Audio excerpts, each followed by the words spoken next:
Welcome to Washington Today on C-SPAN Radio for Friday, January 16, 2026. President Donald Trump says he does not see a reason now to invoke the Insurrection Act and send the U.S. military to deal with anti-ICE protesters in Minneapolis. House and Senate Democrats hold a hearing in Minneapolis to highlight what they say are abuses by federal immigration officers carrying out raids in the city. President Trump suggests he may use tariffs against countries that block his efforts for the U.S. to acquire Greenland, while a bipartisan congressional delegation meets with Danish and Greenlandic officials in Copenhagen to offer support for Greenland's territorial integrity. Venezuela's opposition leader Maria Corina Machado holds a news conference one day after meeting President Trump at the White House and giving him the Nobel Peace Prize that she won. Iran's opposition figure Reza Pahlavi, son of the last Shah, says he should return to Iran and lead the country when the current wave of protests overthrows the Islamic Republic. Plus, President Trump highlights rural health care.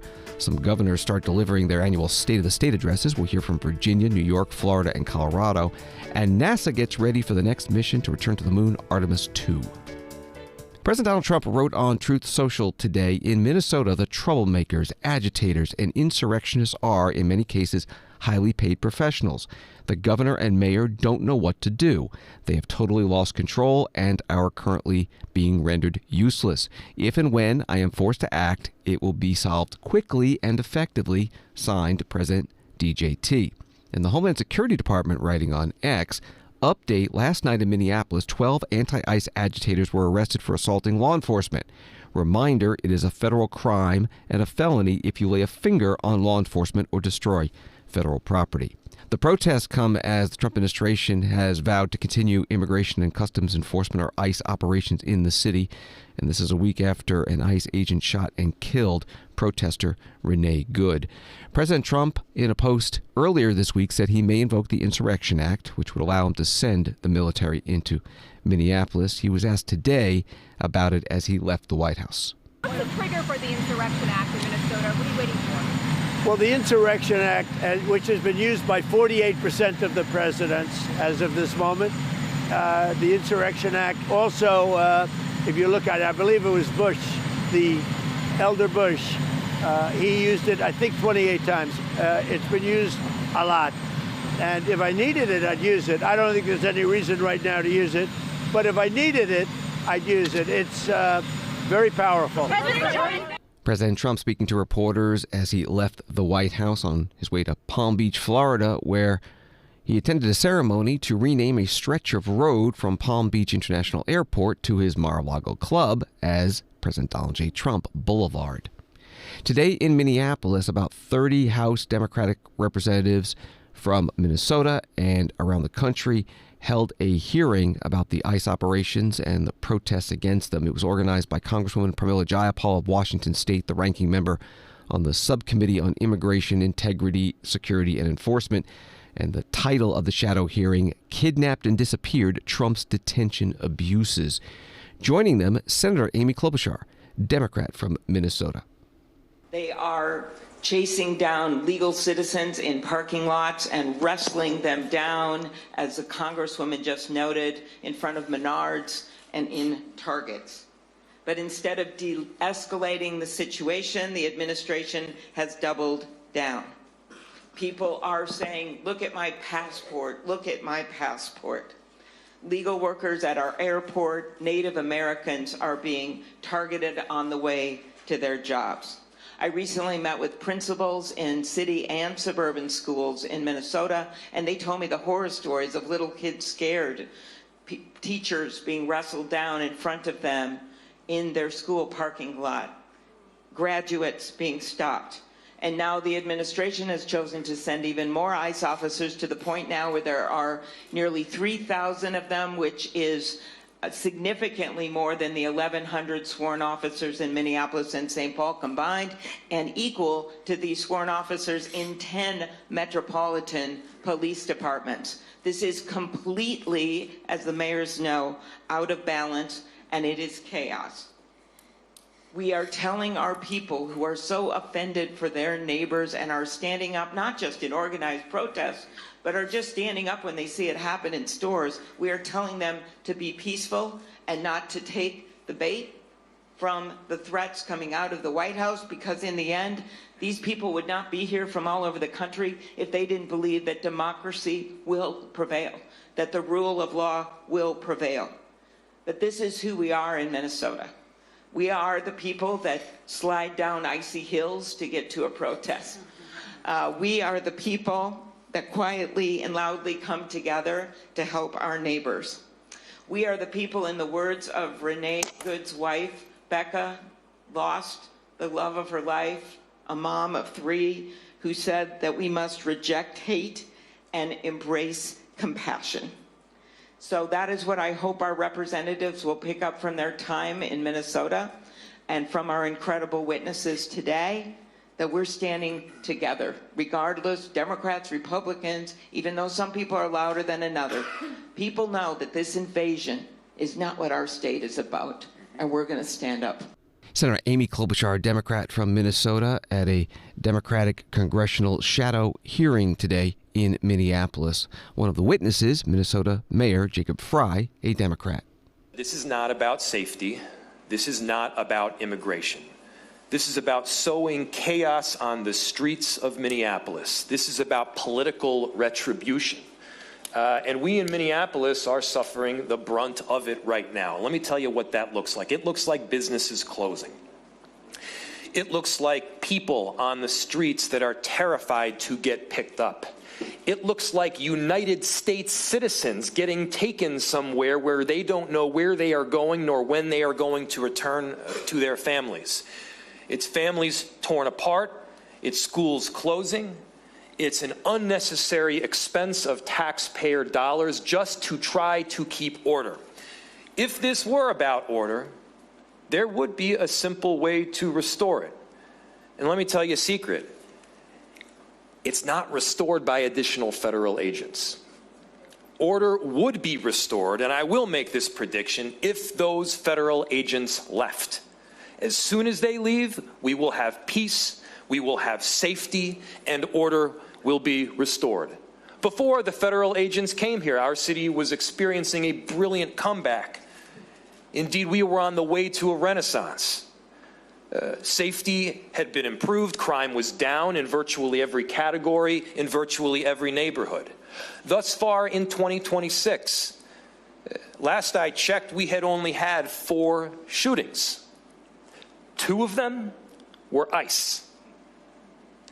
An entire city of 435,000 people, 4 shootings, and 2 of them were ICE. It is clear that the practices that ICE is using is unconstitutional. They are not methodical. They are not well planned out. They have taken people out of their cars to detain them on major streets, left the car running, not in park. Car rolls down the streets. You don't need to be a genius to figure out that that is not safe.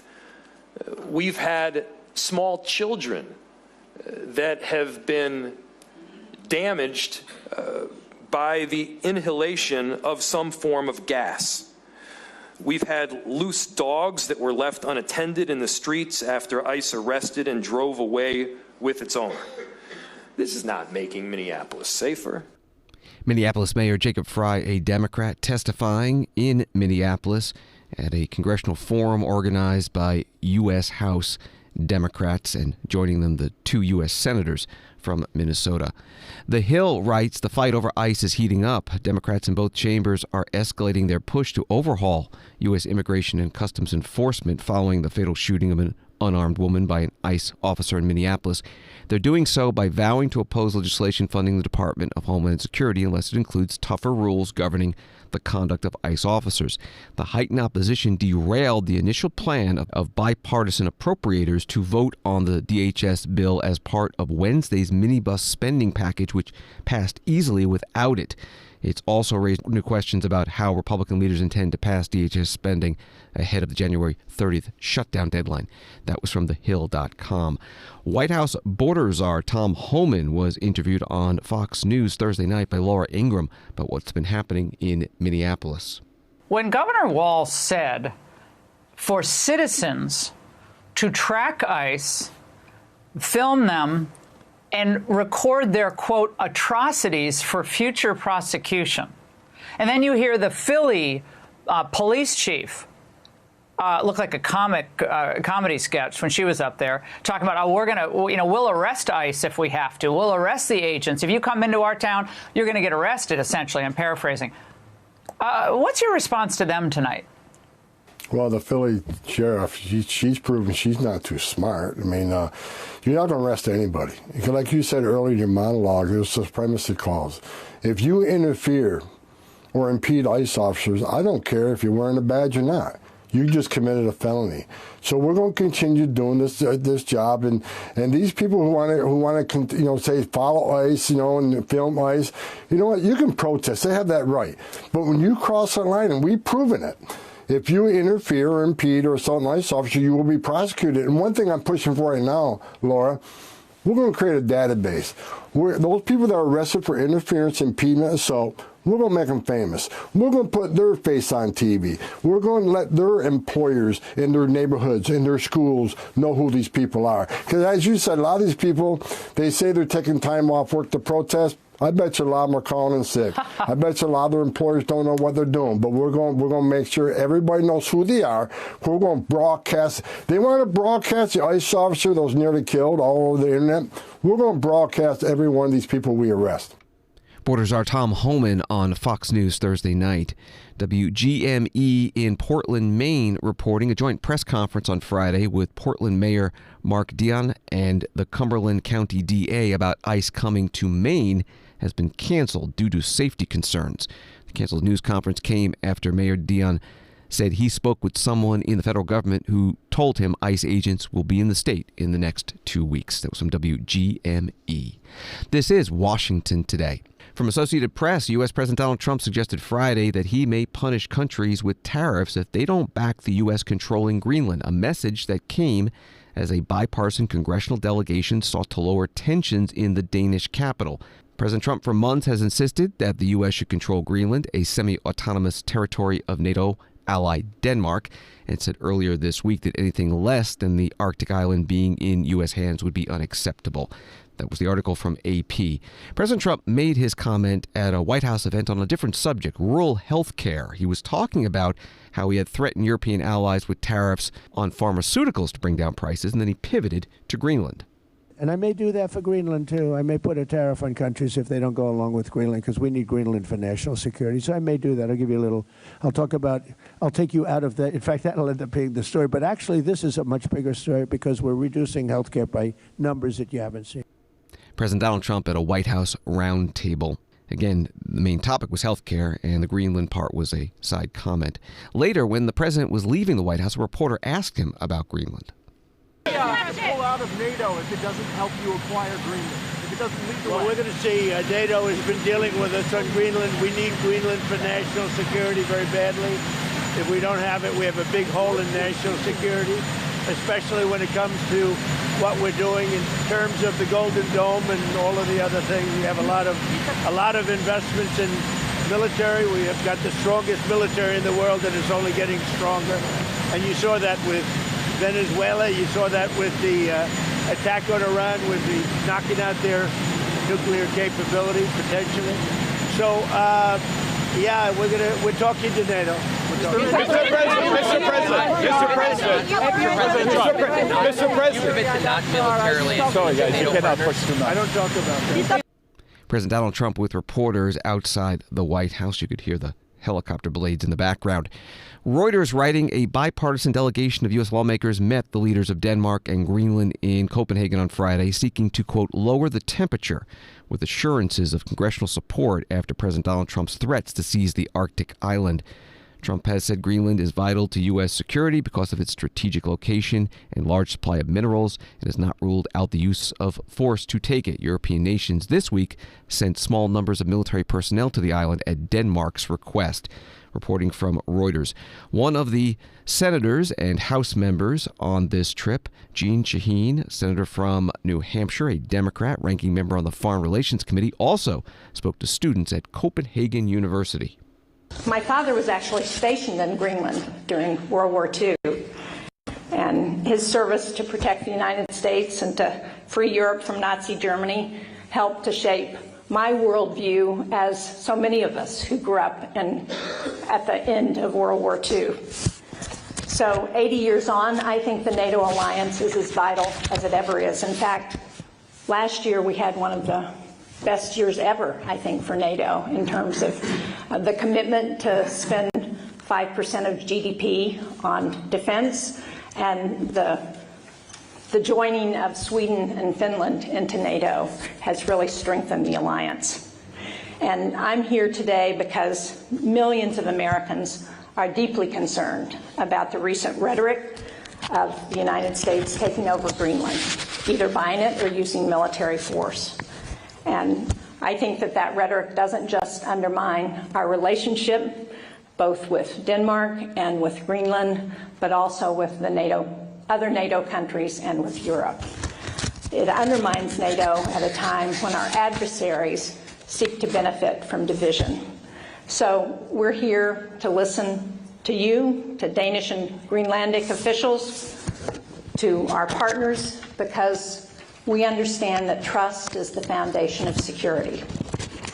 The roots, as you all know probably better than I, reach back to 1792, when Denmark recognized the independence of the United States, one of the first European countries to do so.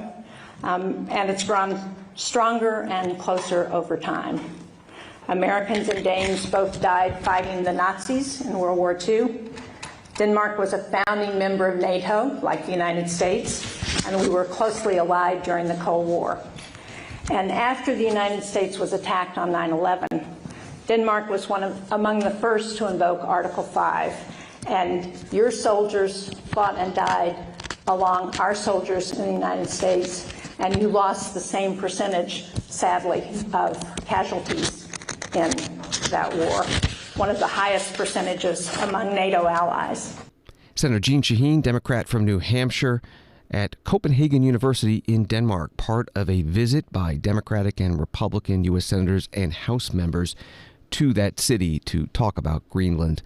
Returning to the Reuters article, President Trump's special envoy to Greenland said on Friday he planned to visit the Danish territory in March and that he believed a deal could be done. Jeff Landry told Fox, "I do believe that there's a deal that should and will be made once this plays out. The president is serious. I think he's laid the markers down. He's told Denmark what he's looking for." Reporting from Reuters. Now to Venezuela. This from the New York Times. The CIA Director John Ratcliffe met with Delcy Rodriguez, the interim president of Venezuela, in Caracas on Thursday, reinforcing the Trump administration's message that it sees the interim government as the best path to stability in the country in the short term. Mr. Ratcliffe is the most senior American official and the first cabinet member to visit Venezuela since the U.S. military seized President Nicolas Maduro in a raid in the capital nearly 2 weeks ago. The meeting came a day after President Trump spoke to Ms. Rodriguez on the phone, and on the same day he met with Maria Corina Machado, the leader of Venezuela's opposition and a Nobel laureate. That was from the New York Times. President Trump was asked by a reporter today how his meeting with Machado went. Yesterday you accepted Maria Machado's Nobel Prize medal. What do you intend to do with it, and why would you want someone else's Nobel Prize? Well, she offered it to me. I thought it was very nice. She said, you know, you've ended 8 wars, and nobody deserves this prize more than in history than you do. And I thought it was a very nice gesture. And by the way, I think she's a very fine woman, and we'll be talking again. President Trump with reporters outside the White House. Reuters notes that the Nobel Peace Prize remains inseparably linked to the person or organization that won it, though the medal can be given away. The Norwegian Nobel Committee said on Friday, a day after last year's winner gave her medal to U.S. President Donald Trump. Venezuelan opposition leader Maria Corina Machado gave her medal on Thursday to Trump, who thanked her for it. That was from Reuters. A few minutes later, during that news conference outside the White House, was asked about his support for Delcy Rodriguez over Maria Corina Machado to lead Venezuela right now. Machado was a very nice person at the meeting as well. Why align with Delcy Rodriguez and the remnants of the Maduro regime and not with Machado, who has the support of the Venezuelan people? Well, if you ever remember a place called Iraq where everybody was fired, every single person, the police, the generals, everybody was fired. And they ended up being ISIS. Instead of just getting down to business, they ended up being ISIS. So I remember that. But I'll tell you, I had a great meeting yesterday by a person who I have a lot of respect for, and she has respect, obviously, for me and our country. And she gave me her Nobel Prize. But I'll tell you what, I got to know her. I never met her before, and I was very, very impressed. She's this is a fine woman. Where are you going to vote? President Donald Trump with reporters outside the White House. And Maria Corina Machado spoke today in Washington at the Heritage Foundation, getting questions about her meeting Thursday with the president. You had a very good meeting with the president yesterday, but he still maintains a positive relationship and positive language about Delcy Rodriguez. The CIA director was just there, so is still to support the Chavismo government that still exists in Caracas.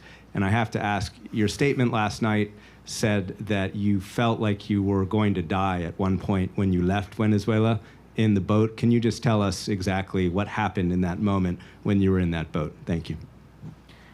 Well, regarding all the details of how and when I left Venezuela, for the protection of those involved and help me get here, I will wait until the regime is no longer in capacity to harm them, to share that in detail. Yes, there was a certain moment in the trip, in the boat, where I was hurt because the waves were very high, over 6 feet, and there was a strong wind, and we got lost in the ocean. We lost the sign of the GPS, and satellite phone stopped working, and Starlink antenna did not work as well, all at the same time. So it was very risky, dangerous, and scary moment, I have to say. And it lasted several hours. But at the end, as I say, you know, we have moved ahead de la mano de Dios. And that's why I believe it is a miracle, and I'm here. And I know that someday I will be able to tell you all the details and thank personally all those that risked their lives in order for this to happen, because they knew it was very important for our cause that I was able to leave my country at that moment. Regarding your first question, look, this has nothing to do with a tension or decision between Delcy Rodriguez and myself. This is about the cartel and justice. This is about a criminal structure that is the regime and the mandate of the Venezuelan people. That's what's at stake at this moment. I'm just one member of a huge movement of millions of Venezuelans that have decided and are committed to be free. And I have no doubt that President Trump, his administration, and the people of the United States support democracy, justice, freedom, and the mandate of the people of Venezuela. I have absolutely no doubt, not only because it's in the well-being of Venezuelan people, but as I say, because it's crucial for the American people. The United States today is a safer nation after January 3rd.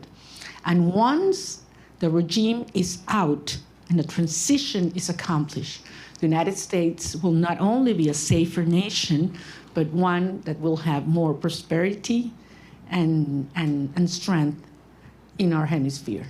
Maria Corina Machado, the Venezuelan opposition leader at the Heritage Foundation today in Washington, D.C. AP reporting from Caracas, Venezuela.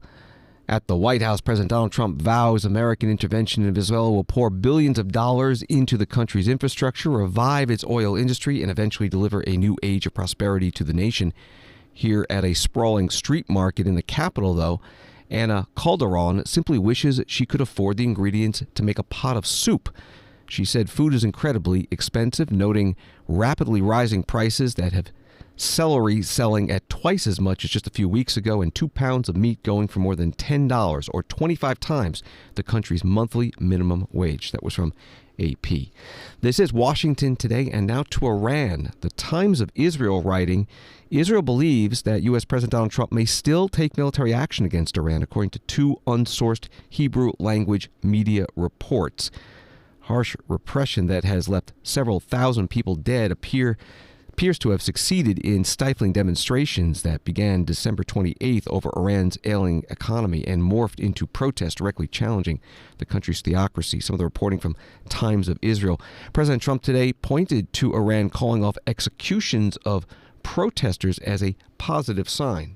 You urged protesters in Iran earlier this week to keep fighting in the streets and said that help was on the way. Is help still on the way, or has your bar we're for going to see. intervention As you know, Iran canceled the hanging of over 800 people. They were going to hang over 800 people yesterday, and I greatly respect the fact that they canceled that. Mr. President. President Trump, as he met with reporters outside the White House. Reza Pahlavi, the son of the last Shah of Iran, who was overthrown by the Islamic Revolution in 1979, said today in Washington, D.C. that the current uprising will succeed in toppling the Iranian government and that he should be the next leader. The Islamic Republic is close to collapse. Ali Khamenei and his thugs know this. That's why they are lashing out like a wounded animal, desperate to cling to power. The people have not retreated. Their determination has made one thing clear. They are not merely rejecting this regime, they are demanding a credible new path forward. They have called for me to lead. The bond between me and the Iranian people is not new. It's been with me since birth, and it cannot be broken. Even in exile, I pledged my life to the service of the Iranian nation. When Saddam Hussein invaded Iraq, I volunteered as a fighter pilot to defend my country against his invasion. Today, as my compatriots call on me for leadership, I reaffirm my lifelong pledge by stepping in to lead the movement that will take back our country from the anti-Iranian hostile force that occupies it and kills its children. I will return to Iran. I am uniquely positioned to ensure a stable transition. That's not my opinion.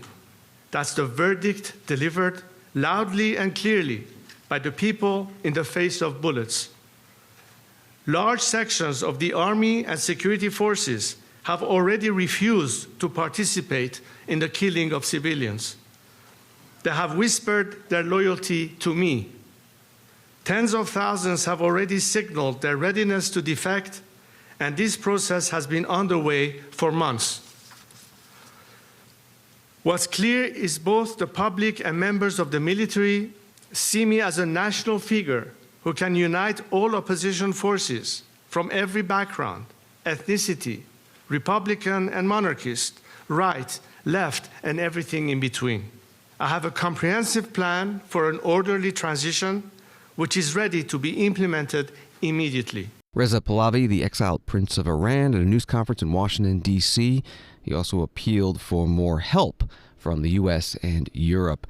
And from a Reuters article, Pahlavi said countries should target the leadership and command and control structure of Iran's elite military force, the Islamic Revolutionary Guard Corps, block the assets of the clerical rulers, and expel the government's diplomats from world capitals. He also called on the world to help break through the government's communications blockade by deploying Starlink satellite internet systems. Another Reuters article has an interview with President Trump from Wednesday that reads, President Donald Trump said on Wednesday that Iranian opposition figure Reza Pahlavi, quote, seems very nice, but expressed uncertainty over whether he would be able to muster support within Iran to eventually take over. Washington Today continues in a moment. Today on C-SPAN's Ceasefire.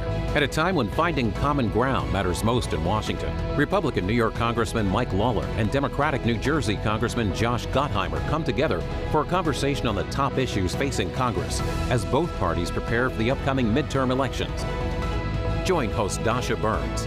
Bridging the divide in American politics. Watch Ceasefire today at 7 p.m. and 10 p.m. Eastern and Pacific, only on C-SPAN. And if you ever miss an episode of Ceasefire, you can always find it as a podcast at cspan.org and wherever you get your podcasts. Welcome back to Washington Today, available as a podcast on the free C-SPAN Now mobile app and wherever you find your podcasts. Washington Post writing that President Donald Trump wants Republicans to be known as the healthcare party heading into this year's midterm elections, even as his administration has struggled to produce a comprehensive healthcare agenda. He tried to make the case again Friday by touting a $50 billion rural health program as evidence his administration can deliver results for voters facing rising costs and shrinking access to care. Speaking at the White House, Trump and his deputies promoted the first $10 billion installment of rural health awards, distributed across all 50 states and designed to help communities where hospitals are struggling and residents say they face challenges obtaining care. That was from the Washington Post article. Here's President Trump at the White House roundtable. As part of the great big beautiful bill, we have increased funding for the health care by an unprecedented $50 billion. That's rural health care. Nobody thought that was going to happen, and we got it done. So we have rural health care for those that were trying to make a case that we weren't taking care of the rural community. I'm all about the rural community. We won the rural communities by numbers that nobody's ever won them before, and we're taking care of those great people. So we already did this. We increased funding for rural health care by an unprecedented, record-setting $50 billion over 5 years, which will benefit Americans in all 50 states. And this was made possible by cutting massive waste, fraud, and abuse from Medicaid and reinvesting those funds to revitalize hospitals and our cherished rural communities and hospitals in rural communities. And I want to say, with all of the fraud that we're seeing in Minnesota and California and other places, I actually think that if we do an unbelievable job, you could almost balance your budget, Kevin. If you take a look at the kind of numbers you're talking about, nobody ever saw anything like it. They're all corrupt politicians, from the governor of Minnesota to the governor of California to everybody. They're just corrupt politicians. And you're talking about hundreds of billions of dollars in fraud, waste fraud and abuse. But in fraud, you're talking about hundreds of billions of dollars. Under the Unaffordable Care Act, which is Obamacare, it's called the unaffordable. It is unaffordable. Remember that. Rural hospitals in communities were devastated by soaring costs, and that continues.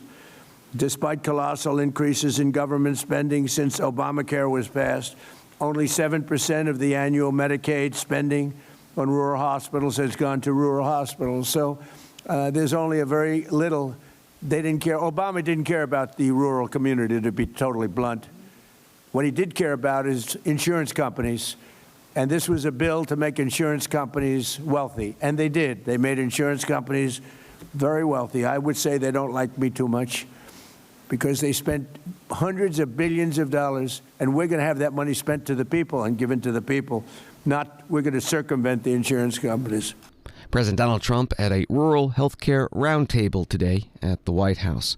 Congress is not in session today before the Senate adjourned on Thursday for the long holiday weekend. Senator John Hickenlooper, Democrat of Colorado, spoke about health care funding on the Senate floor. Some MAGA Republicans passed on their one big beautiful bill last summer. Some of us called it the Big Ugly Betrayal Act. The bill cut more than $1 trillion from Medicaid and the Affordable Care Act, more than $1 trillion. And the results are going to be clear, and they are already becoming clear. Over time, 15 million Americans are likely to lose their health coverage. We have about 240,000 of them living in Colorado. Hundreds and hundreds of hospitals and nursing homes around the country are at risk of closure, many of them in Colorado. And since both sides, well, certainly Republicans have refused to work together to extend the ACA enhanced premium tax credits, 20 million more Americans have been hit with some of the largest price hikes in recent memory. That's for their health insurance. We've heard from Colorado families across the state that their monthly health care premiums have doubled, tripled, in some cases have quadrupled. In many cases, that's higher than their mortgage now.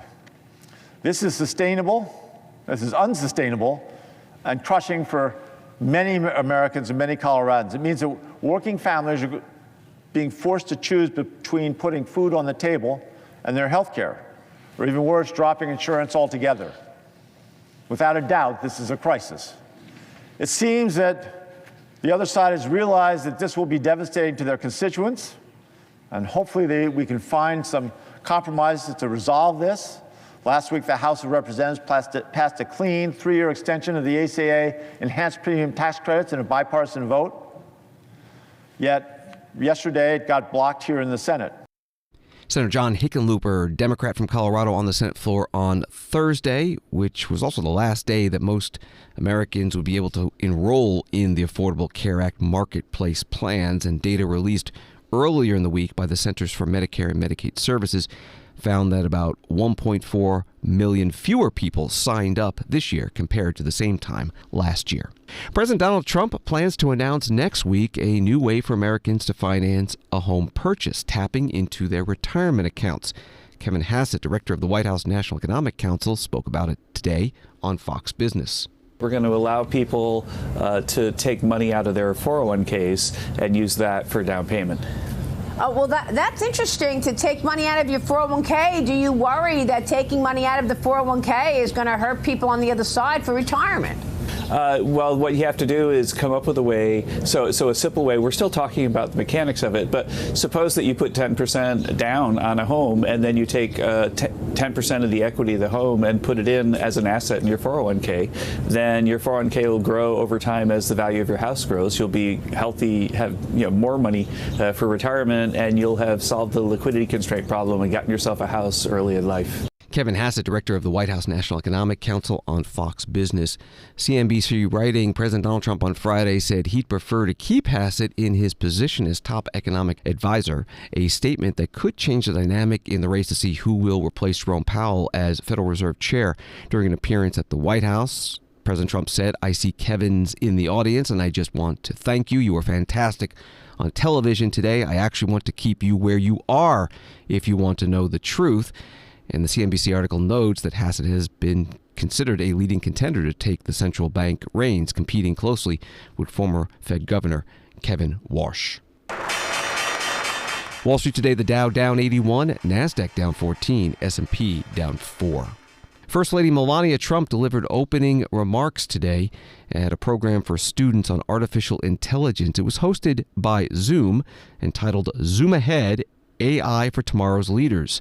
Zoom describes it as helping students understand how AI can be used responsibly, creatively, and confidently. Here is the First Lady. Artificial intelligence is changing today's world, and your curiosity should serve as a driving force. For the first time in history, the young girl dreaming of becoming a fashion designer and the young boy who wants to stand up his school animated superhero series can do so from their own home. Artificial intelligence provides all the tools needed to implement your creative vision today. You can develop movie characters, scripts, fashion, music, art, the entire ecosystem, all with AI. But what do you need to start? You need to harness your imagination. In the new era, the most powerful skill is knowing what to ask, why it matters, and how to think beyond the worst answer. I encourage you to be stubbornly curious, think outside the box, and question everything. First Lady Melania Trump speaking remotely to today's Zoom Communications student program on artificial intelligence. Daily Mail writing about her remarks includes this. During President Donald Trump's second term thus far, the First Lady has tackled thorny issues dealing with tech. Last year, she lobbied for passage of the Take It Down Act, which received bipartisan support. and move to protect children from sexually explicit deep fakes. She's spoken out about establishing guardrails for AI to protect children. That was from the Daily Mail. This is Washington Today, and this week, governors across the United States started giving their annual State of the State addresses. C-SPAN is covering them, and you can find the video of all the speeches at our website, cspan.org. For some governors, it's their final speeches, since they'll not be running for re-election in 2026. The Virginia Mercury, writing in his final State of the Commonwealth address Wednesday evening, outgoing Governor Glenn Youngkin offered a sweeping defense of his four-year tenure, arguing that Virginia is stronger economically, fiscally, and educationally than when he took office in January 2022, as he prepares to hand power to Abigail Spanberger, who will be sworn in as the state's 75th governor this weekend. Speaking before a joint session of the General Assembly, Youngkin framed his farewell address as both a victory lap and a warning, praising bipartisan cooperation where it occurred, but urging lawmakers not to undo core policies he credits for economic growth, particularly right-to-work laws, tax cuts, and his administration's approach to energy and education. Reporting from the Virginia Mercury, here's part of Governor Youngkin's speech from Richmond, Virginia. The Commonwealth is soaring. The Commonwealth is alive with opportunity. The Commonwealth is competing and winning. The Commonwealth is stronger today than she has ever been.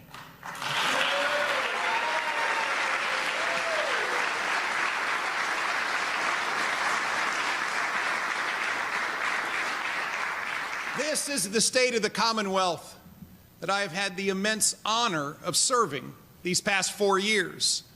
Fortunately, this service journey has not been a solitary one. As I prepare to hand the key to the governor's mansion over to the governor-elect, Spanberger, I look around this room and I'm filled with gratitude. Filled with gratitude because I see so many men and women who have been involved in Virginia's incredible transformation. A transformation we have witnessed and we have led together.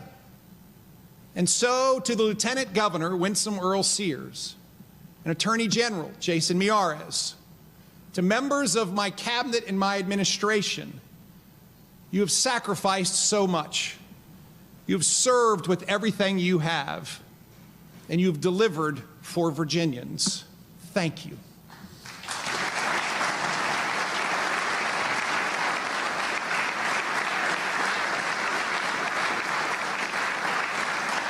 To our General Assembly partners, most times I've agreed with many of you.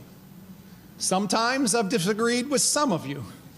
Frequently, you have been in my prayers, and always, always, I have considered you to be devoted public servants. Thank you for your partnership. Virginia Governor Glenn Youngkin, a Republican, giving his final State of the Commonwealth address in Richmond on Wednesday. He's term limited to a single four-year term, and his term ends Saturday with the inauguration of Governor-elect Abigail Spanberger, a Democrat. C-SPAN radio and television will have live coverage of the inauguration from Richmond, Virginia, starting Saturday at noon Eastern. You can also follow on the free C-SPAN Now mobile app. Reporting from the Colorado Sun that Colorado Governor Jared Polis delivered his 8th and final State of the State address on Thursday, using the occasion to take a victory lap and to highlight where he overcame his skeptics on policy. The speech was more reflecting than forward-looking, though he managed to slip in some of his final year plans on housing, healthcare, and the environment. That was from the article at the Colorado Sun. Governor Polis, a Democrat, spoke to the state legislature in Denver. 7 years ago, I joined you all in delivering my first State of the State address and shared what an honor it is to be your governor. In the time since, forces beyond us have shaped our reality in many ways. A once-in-a-century pandemic, widespread inflation, the biggest and most destructive fires in our state history, an unpredictable federal landscape, a massive wormhole connecting to the abyss with an upside-down version of Colorado, and our only hope, a group of Dungeons and Dragons playing teenagers. Maybe not that one. But despite it all, we faced our challenges head on, never lost sight of our values or what makes us who we are. We've stared down the abyss.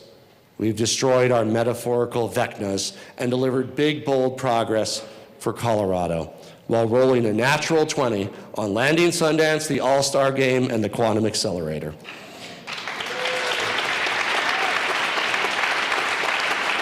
In this time of great division, now more than ever, we must come together as Coloradans, leading with kindness, with respect, to move our one team, our great state, forward. The state of our state is strong, resilient, loving, kind, innovative, free, and ever bright with the promise of a Colorado for all. So long, and thanks for all the fish. God bless you all, God bless Colorado, and God bless the United States of America. Colorado Governor Jared Polis, a Democrat, giving his final State of the State address on Thursday in Denver. He's term limited, so he can't run again in 2026. Same thing for Florida Governor Ron DeSantis, a Republican, and he gave his final State of the State speech in Tallahassee on Tuesday. Florida Phoenix writes that Governor DeSantis spent most of his 30-minute address to the Florida legislature looking back on his 7 years in office, giving minimal attention to the agenda he's focused on during his last year in office. He declared, "We have delivered big results, and we have set the standard for the rest of the country to follow. We are the free state of Florida." Sounding at times like he did during his presidential campaign in 2023, DeSantis cited statistics that he said is evidence that Florida is the envy of the nation. He compared the state favorably to cities like Chicago and San Francisco, which he claimed had been, quote, destroyed by failed ideologies. Reporting from Florida Phoenix, here's a few minutes from Governor DeSantis' address Tuesday in Tallahassee. Over the past 7 years, we witnessed a great experiment as different approaches to government have been tried in different states. States that have followed Florida's approach have seen population and business growth and have maintained healthy fiscal and budget posture. States that have pursued a different course have hemorrhaged population, income, and businesses, and many of them are in the midst of dire fiscal and budget crises. The results of this grand experiment are in. People have voted with their feet. We can confidently say that Americans prefer the warmth of Florida freedom to the frigidity of New York collectivism.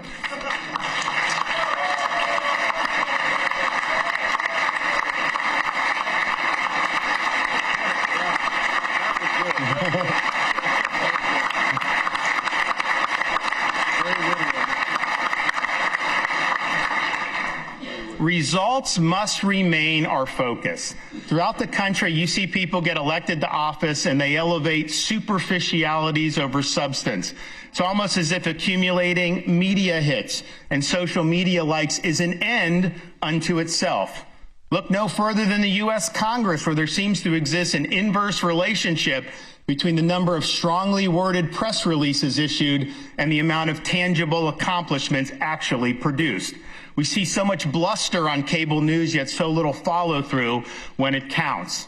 As Calvin Coolidge once said, the government cannot be run successfully by substituting the power of entertainment for the power of accomplishment. We have followed through and produced results on the promises we made to our voters, but we can't rest on our laurels. Florida Governor Ron DeSantis, a Republican, giving his final State of the State address on Tuesday in Tallahassee. He mentioned New York. There's an article from the Center Square. Democratic New York Governor Kathy Hochul is touting her administration's plans to spend $4.5 billion on a statewide taxpayer-funded child care program as she seeks another term in office. On Thursday, Hochul visited a child care facility in Queens where she highlighted a new pilot program she said will expand child care in Dutchess, Monroe, and Broome counties with $20 million in funding for each county. The plan includes expanding state-funded child care for 3-year-olds and eventually 2-year-olds.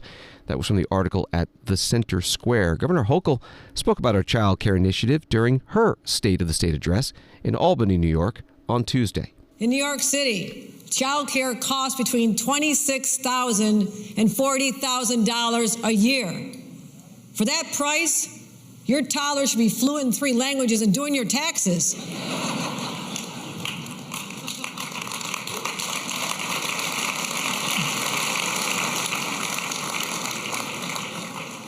One year ago, I stood on this very stage and placed our state on the path to universal child care. Today, I stand before you with a clear roadmap to show you how we'll get there, building on over $8 billion in child care investments we have made since 2022. And this plan will ultimately deliver universal child care for every single family in New York, full stop. Full stop. Now, the work has already begun. 5 days ago, I stood with Mayor Mondami. We stood together. Thank you. Thank you. Thank you. Come on. Republicans have kids, too. You can stand.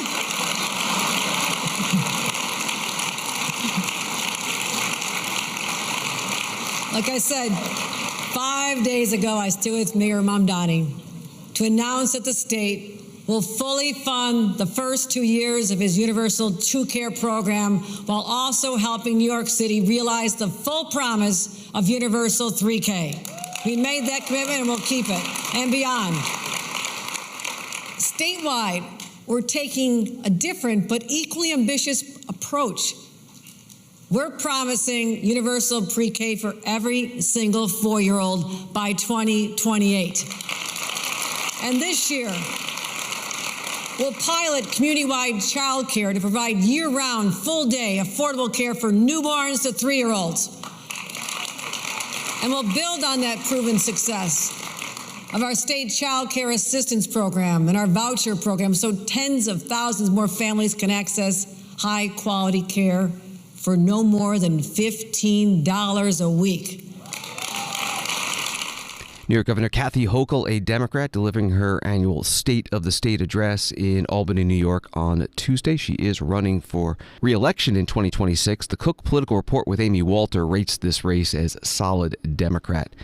Again, the State of the State addresses starting to come in from the governors, and C-SPAN is covering them. We archive them all on our website at cspan.org. NASA today gave an update on Artemis II, the mission to send a crewed spacecraft to the moon for the first time in more than 50 years. On Saturday, engineers at NASA's Kennedy Space Center in Cape Canaveral, Florida, will begin rolling out the fully stacked Space Launch System, rocket, and Orion spacecraft, and the 4-mile trip will take about 10 days. John Honeycutt, Artemis II Mission Management Chair, spoke at a news conference today at Kennedy Space Center.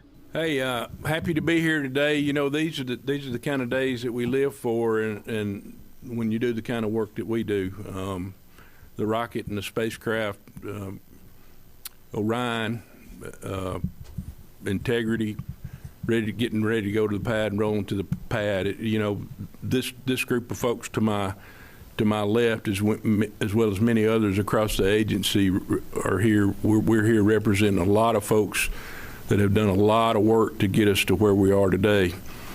I'll just say it really doesn't get much better than this, and we're making history. You know, I was around for Artemis I, and this one, I think for us, and I know probably for you too, this one feels a lot different. Putting crew on the rocket and taking the crew around the moon. This is going to be our first step toward a sustained lunar presence on the moon. So it's 10 days, 4 astronauts going further from Earth than any other humans ever traveled. We'll be validating Orion spacecraft's life support, navigation, crew systems in the really harsh environments of deep space, and that's going to pave the way for future landings. John Honeycutt, Artemis II Mission Management Chair at NASA, at a news conference at Kennedy Space Center in Florida. The earliest launch date they've given for the Artemis II mission is February 6th. By the way, Artemis III, landing astronauts on the moon's surface, that's scheduled for mid-2027. A reminder, a new episode of C-SPAN's Ceasefire airs tonight at 7 p.m. and 10 p.m. Eastern. Host Dasha Burns is joined by 2 members of Congress, Mike Lawler, Republican of New York, and Josh Gottheimer, Democrat from New Jersey, for a conversation on the top issues facing Congress as both parties prepare for the upcoming midterm elections.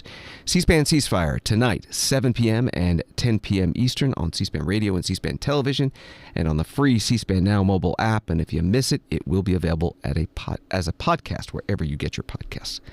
Thanks for listening to Washington Today. Remember as well, for the latest on what's going on in Washington, sign up for C-SPAN's evening newsletter word for word at cspan.org. Hope you have a good night and holiday weekend.